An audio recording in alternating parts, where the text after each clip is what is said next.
Here we have a Hoover shampoo seat extraction. Let's go.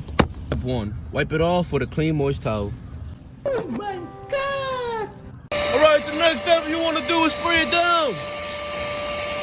Once it's a little wet, scrub it in. Woo!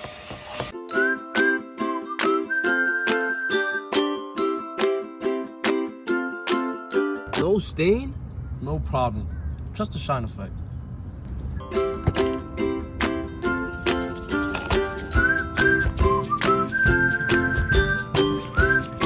Sponsored by Hoover.